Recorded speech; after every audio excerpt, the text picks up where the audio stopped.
Hey guys, welcome back. Some good news is a series जहाँ पे हम कुछ अच्छे न्यूज़ की बात करेंगे जो हर दिन हो रही है, क्योंकि हमारे आसपास काफ़ी ख़राब न्यूज़ चल रही है। मैं बस वही न्यूज़ को हटाना चाहता हूँ आपके दिमाग से और हर दिन कुछ 5 अच्छे न्यूज़ आपके सामने लाना चाहता हूँ। बस यही इस वीडियो का एम है। पहला न्यूज़ ये है कि आईआईटी का जो एडमिशन क्राइटेरिया होता है उसको रिलैक्स किया गया है स्टूडेंट्स के लिए, क्योंकि ये कोविड-19 के कारण। और इसमें ये किया गया है, क्या किया गया है, जो किया गया है आगे बताते हैं। तो जो एचआरडी मिनिस्टर हैं हमारे रमेश पोखरियाल जी, उन्होंने अनाउंस किया ट्वीट के जरिए कि काफ़ी ज़्यादा रिलैक्सेशन मिलेगा आईआईटी जेई के स्टूडेंट्स को। यानी कि उनका 12th का जो मार्क्स होता है बोर्ड एग्जामिनेशन का, वो काउंट नहीं किया जाएगा। वो बिना 12th के मार्क्स के क्वालिफाइड होंगे, उनको बस पास होने की ज़रूरत है। अगर उन्होंने 12th क्लास पास कर लिया तो वो एडमिशन के लिए क्वालिफाइड होंगे। साथ ही साथ, क्योंकि हमको सब पता है कि काफ़ी ज़्यादा बोर्ड्स जो होते हैं, स्टेट बोर्ड्स, इन लोगों ने कैंसिल कर दिया उनका 12th का एग्जामिनेशन, काफ़ी लोगों ने पार्शियली। क्योंकि कुछ कुछ एग्जामिनेशन तो उस चक्कर में क्या होता है, मार्क्स ऊपर नीचे हो सकते हैं। तो इसको ध्यान में रखते हुए ये जो क्राइटेरिया है उसे कैंसिल किया गया है। और ये जो चीज़ें डिसाइड की गई है, जॉइंट एडमिशन बोर्ड उन्होंने डिसाइड किया है, जो कि जेईई का एडवांस क्वालिफिकेशन जो होता है उसको डिसाइड करता है। साथ ही साथ पहले क्या था कि जेईई के एडवांस में आपको 75% मार्क्स लाने रहते थे 12th बोर्ड के, और आप टॉप 20 परसेंटाइल में होने पे आपको क्वालिफिकेशन आप होप कर पाते थे कि अब आईआईटी में एडमिशन हो सकता है। तो आईआईटी यही चीज़ को अभी निकाल रहा है। अभी कब तक के लिए निकाल रहा है ये नहीं पता, बट इस साल तो ये ऐसा रहेगा ही, क्योंकि हमें पता है कि स्कूल जो थे वो काफ़ी दिनों से बंद हैं। अगर मैं सही बताऊं तो मार्च से स्कूल्स बंद हैं। आज जुलाई हो गया है, मतलब आज तो है 18 जुलाई हो गया है, एंड एग्जामिनेशन कैंसिल हो रही है, सब कुछ हो रहा है, इवन जेईई का एग्ज़ाम कैंसिल हो गया है। तो इसी को देखते हुए डिसीजन लिया गया था। जो जेईई का एग्ज़ाम अगस्त में ड्यू था, ठीक है, जो मेन जो था वो और जुलाई में ड्यू था, एडवांस अगस्त में ड्यू था, वो उसे भी आगे बढ़ाया गया है। और वो अब 1 से 6 सितंबर के बीच जो है वो एग्ज़ाम लिया जाएगा। सितंबर 9 से लेकर 12 बजे फर्स्ट शिफ्ट और 3 से लेकर 6 बजे सेकेंड शिफ्ट। और इसे आगे भी पोस्टपोन किया अब जो एडवांस है वो और आगे होगा। तो इसी के बारे में अब बात थी आज की न्यूज़ पे। तो सेकंड न्यूज़ में आते हैं। सेकंड न्यूज़ जो है वो, जो यूएस के इन्फेक्शियस डिजीज़ एक्सपर्ट है एंथनी फॉची, उन्होंने बात बोली है कि काफ़ी जल्दी जो है वैक्सीन आ सकता है। वो काफ़ी ऑप्टिमिस्टिक हैं इसको लेके। ये बातें उन पे और मार्क जकरबर्ग के जो वीडियो चैट हुई थी उसमें हुई थी। उन्होंने ये बोला कि हम एंटीबॉडीज़ बना रहे हैं जो कि इस समर या ठंड तक आ जानी चाहिए। लेकिन साथ ही साथ उन्होंने गवर्नमेंट को भी क्रिटिसाइज़ किया है कि वो जो हैं क्विकली अप्रूव नहीं कर रहे हैं और ट्रीटमेंट को रोल आउट नहीं कर रहे हैं। अब जो वो मोनोक्लोनल जो एंटीबॉडी जो बना रहे हैं वो है क्या, वो एक लेबोरेटरी में प्रोड्यूस किया हुआ प्रोटीन है जिसमें दोनों क्षमता है कि कोई सिक पेशेंट को वो पोटेंशियली ट्रीट कर सके, साथ ही साथ वो प्रोफाइलैक्सिस के लिए भी यूज़ होता है। प्रोफाइलैक्सिस मतलब कि कुछ होने के पहले।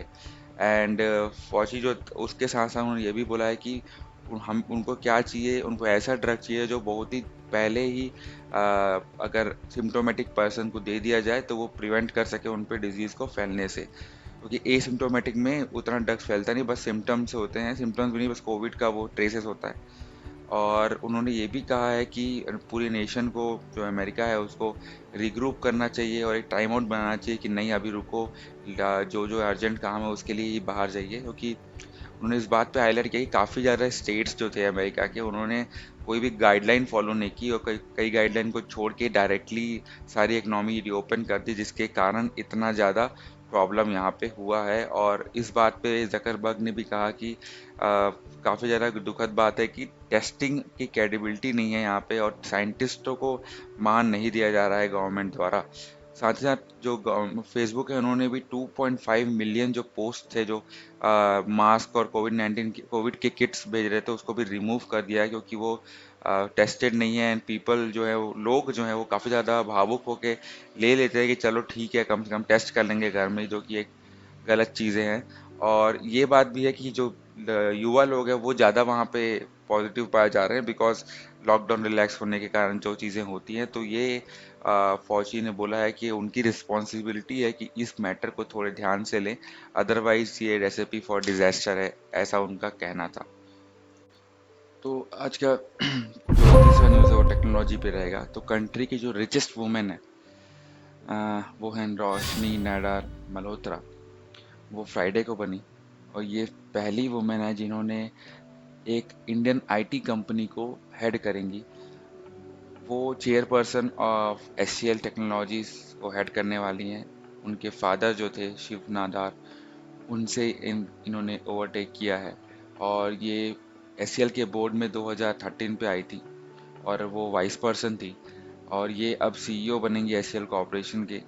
और फ्राइडे को ये न्यूज़ अनाउंस हुई कि जो फाउंडर हैं और चेयरमैन है शिव नाडार, वो स्टेप डाउन कर रहे हैं, और कंपनी के बोर्ड ऑफ डायरेक्टर्स ने रोशनी को अपना नया चेयरपर्सन जो है वो इमीडिएटली अपॉइंट किया है।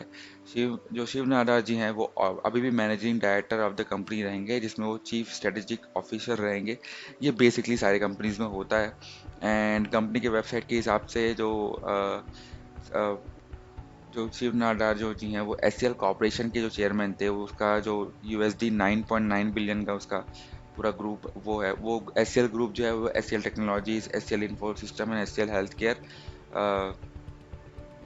रखता है अपने अंदर। एंड एचसीएल टेक्नोलॉजीज के जो सीईओ हैं वो है सी विजय कुमार। उन्होंने बोला कि ये सक्सेशन प्लानिंग एक्सरसाइज के हिसाब से हुआ है। अब चलिए थोड़ी रोशनी जी के बारे में बात कर लेते हैं। इन्होंने वसंत वैली स्कूल से अपनी पढ़ाई की। इन्होंने communication with a focus in radio TV and film northern western university western Illinois से अपनी ग्रेजुएशन की। इन्होंने एमबीए भी परसुएट किया है केलॉग स्कूल ऑफ मैनेजमेंट से। ये स्काई न्यूज़ यूके में काम की हैं, सीएनएन अमेरिका में भी एज ए न्यूज़ प्रोड्यूसर। उसके बाद ये एचसीएल में आके 2009 में ज्वाइन की थी। आफ्टर कुछ ही साल में ये एग्जीक्यूटिव डायरेक्टर बन गई, और सीईओ जो थी वो एज ऑफ 27 में इन्होंने बन लिया। उसके बाद फिर इनकी जो शादी हुई थी वो शिखर मल्होत्रा से हुई थी, जो कि वाइस चेयरमैन थे एचसीएल हेल्थ केयर के। और शादी 2010 में हुई। बच्चों के बारे में हम ध्यान नहीं देंगे। और according to the latest Hurun richest list, basically जो रिच की लिस्ट होती है, रोशनी जो है वो इंडिया रिचेस्ट वुमेन है with a net worth of 36,800 crore rupees. In 2019 इनको 54th रैंक दिया गया था फोर्ब्स की world's top 100 most powerful women list में। और इन्होंने हैबिटल ट्रस्ट भी बनाया 2018 में, जो कि इंडियाज़ के नेचुरल हैबिटाट्स को प्रोटेक्ट करने में और जो उनके इंडिजीनियस स्पीशीज़ रहते हैं उनको प्रोटेक्ट करने में लगाया गया है। और साथ ही साथ इनका जो अवार्ड है वो काफ़ी ज़्यादा है। जैसे आपको मैं बता दूं तो ये, जैसे मैंने बताया कि वर्ल्ड्स 100 मोस्ट पावरफुल वुमेन के लिस्ट में इन जो फोर्ब्स द्वारा कंपाइल की जाती है, में 2017, 2018 एंड 2019 में अ, इनको शामिल किया गया था। और इन्हें Louis institute community change maker award भी दिया गया है बाप्सन कॉलेज इन 2017 द्वारा। और इनको होरेसिस से रिकॉग्नाइज किया गया है, इंटरनेशनली रिनोन्ड थिंक टैंक जो होता है, as a Indian business leader of year 2019। और ये एक एलुमनी भी रह चुके हैं forum of young global leaders की 2014 से 2019 तक। गूगल जो है अपने चैट फीचर और मेल फीचर को मर्ज करने की तैयारी में है। और with a click of a button in Gmail जो यूज़र रहेंगे वो चैट और ईमेल में स्विच कर सकते हैं। जैसे गूगल ने बोला कि वो एक जीमेल को for G Suite with chat को बनाने की कोशिश कर रहा है, जिसमें वो मीटिंग रूम सब कुछ जो है एक साथ दे सकेगा। और इसका एक प्लान इंटरफेस है जिसमें जो जी सूट के यूज़र्स हैं वो एक वीडियो कॉल को एक चैट विंडो से ज्वाइन कर सकते हैं, एक चैट मैसेज को फॉरवर्ड कर सकते हैं अपने चैट मैसेज से इनबॉक्स में, एक टास्क क्रिएट कर सकते हैं चैट मैसेज के लिए, सब कुछ एक ही टैब में। और वो इंटीग्रेट कर रहे हैं टूल्स जैसे video chat email files and task and making them better together, ये गूगल के वीपी ने कहा। और जो आइडिया है जी सूट कम्युनिकेशन को एक टैब के अंदर लाने का, वो इसलिए है कि वो रियल टाइम कोलैबोरेशन को बूस्ट करना चाहते हैं। जो यूज़र्स रहेंगे वो एक साथ को एडिट कर सकते हैं डॉक्यूमेंट अपने टीम के साथ एक ही साइड ऑफ विंडो में जबकि वीडियो चैट हो रही है। साथ में अदर साइड जो में आप जीमेल चैट का फीचर भी यूज़ कर सकते हैं, तो उनको बार बार स्विच नहीं करना पड़ेगा काम करते हुए। और जैसा कि पहले बता चुका है कि गूगल जो है अपना चैट को मेल के अंदर स्विच कर रहा है, और उसके साथ साथ वो डू नॉट डिस्टर्ब और आउट ऑफ ऑफिस सेटिंग्स भी ला रहा है।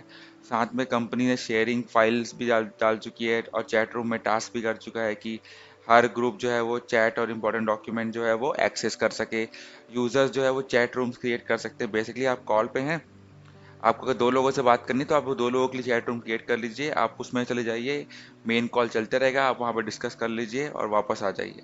साथ ही साथ गूगल का जो नया वर्क स्पेस रहेगा वो थर्ड पार्टी ऐप्स को भी इंक्रीज करने में या इंक्लूड करने की टाइम कर रहा है, जैसे कि सेल्स फोर्स हुआ, ट्रेलो हुआ, डॉक्यूसाइन हुआ, और यूज़र्स जो है वो अपडेट रिसीव कर सकते हैं और सारे कन्वर्सेशन से। और ये जो इनका इनिशिएटिव है, ये जो इंटरफेस है, ये कोलगेट, पाल्मोलिव और एटीबी फाइनेंशियल्स में टेस्ट किया जा चुका है, और ये पॉजिटिव रिस्पांस के साथ दोनों ऑर्गेनाइजेशन से आया है। और ये जो है बिजनेसेस को मिला जाएगा अगर वो अर्ली एक्सेस के लिए साइन अप करते हैं।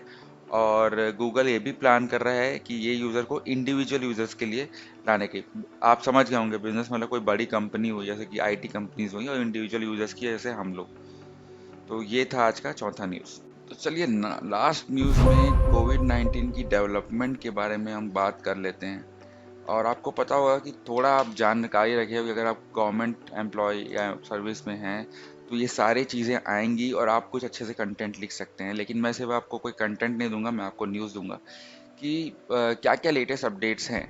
तो सबको पता है कि जो लेटेस्ट डेवलपमेंट हो रही है वैक्सीन की, उसमें दो इंडियन कंपनी जो है वो लीड कर रही हैं, जैसा कि भारत बायोटेक और जाइडस कैडिला। और ये दोनों ने क्लिनिकल ह्यूमन ट्रायल जो है वो बिगिन कर लिया है। दोनों को क्या बोलते हैं, क्या बोलूँ मैं, दोनों को अप्रूवल मिल चुका है गवर्नमेंट का। तो पहला में ये है कि जाइडस के जो चेयरमैन है उन्होंने कहा कि वैक्सीन ट्रायल जो है वो अर्ली 2021 तक कंप्लीट हो सकते हैं, मतलब कि आप मार्च तक मान लीजिए, जो कि सिर्फ ट्रायल्स है, ठीक है। और वैसे 7 से 8 मंथ की उन्होंने बात की है। साथ ही साथ जो बोला है कि फेज़ 1 और 2 जो है वो नेक्स्ट 3 मंथ्स में कंप्लीट हो जाएगा, और उसके बाद वो थोड़ा ट्रायल लेंगे, और इनिशियली जो है वो 100 मिलियन डोजेस प्रोड्यूस कर सकते हैं पर ईयर। तो 100 मिलियन डोजेस के हिसाब से आप देख सकते हैं कि कितनी गवर्नमेंट कितनी पॉपुलेशन कवर हो सकती है इंडिया की, और ये पर ईयर के बारे में बात हो रही है। और ये जो है आप सिर्फ इंडियन पॉपुलेशन पे नहीं जाएगा, क्योंकि आपको पता है कि इंडिया एक लार्जेस्ट मैन्युफैक्चरर है वैक्सीन का, अराउंड 60% ऑफ द वैक्सीन, ऐसा कुछ रफ फिगर बता रहा हूँ मैं आपको। तो काफ़ी सही न्यूज़ है ये, बट हाँ उसके लिए वैक्सीन जो है वो अप्रूव्ड होनी चाहिए। फिर बात करते हैं भारत बायोटेक की वैक्सीन के बारे में, वहाँ क्या हो रहा है। भारत बायोटेक जो वैक्सीन है, कोवैक्सीन बोला जाता है उसको, उसका भी फेज़ 1 फेज़ 2 ह्यूमन ट्रायल का चालू हो चुका है, और वो भी आगे बढ़ रही है। और वो जो सब चल रहा है ये नेशनल इंस्टीट्यूट ऑफ वायरोलॉजी के साथ मिलकर बनाया जा रहा है, और ये स्टडी को भी एक्सपेंड किया जाएगा। और रोहतक में ये हो रहा है, साथ ही साथ अलग 11 सिटीज़ में भी होगा। और जो हरियाणा के हेल्थ मिनिस्टर उन्होंने कहा है कि ह्यूमन ट्रायल जो है चल रहा है, और कोई भी ख़राब इफेक्ट अभी तक नहीं आए हैं, आगे देखेंगे। और हरियाणा के अगर आपको हेल्थ मिनिस्टर का नाम भी जानना है तो मैं बता दूं, अनिल विज नाम है उनका। और ये मार्केट में कब अवेलेबल होगा, तो मार्केट में ये कब अवेलेबल होगा, इवन इतना बोल रहे हैं मार्केट का अभी कोई भी कैंडिडेट अवेलेबल नहीं है। आपको पहला न्यूज़ बताया मैंने कि एंथोनी फॉची ने बोला था कि अराउंड फॉल या समर तक होगा, और जो हमारे डॉक्टर कृष्णा एला जो थे उन्होंने जो बोला था कि पब्लिक यूज़ के लिए अगस्त 15 तक हो जाएगा, बट ये बहुत अर्ली अनाउंसमेंट है, ऐसा होने वाला है नहीं। और देखते हैं क्या होता है। Just be positive, that's what the news is for, be positive, have a great day ahead. Video को यहाँ तक देखने के लिए बहुत बहुत धन्यवाद। मैं चाह रहा हूँ कि कुछ अच्छे न्यूज़ आपके तक लाने की कोशिश करूँ, ताकि जो ये घर आसपास इतने सारे ख़राब न्यूज़ आ रहे हैं वो न्यूज़ को ना देखते हुए कुछ अच्छे न्यूज़ की हम बात करेंगे हर दिन के 5। तो इसके लिए मैं चाहता हूँ कि आप इस वीडियो को लाइक करें, चैनल को सब्सक्राइब करें। मैं काफ़ी वर्सटैलिटी लाना चाहता हूँ इस चैनल पे, एक कंटेंट पे ये फोकस नहीं रहेगा, ताकि जैसा जिसको चाहिए वो मिल सके। और इस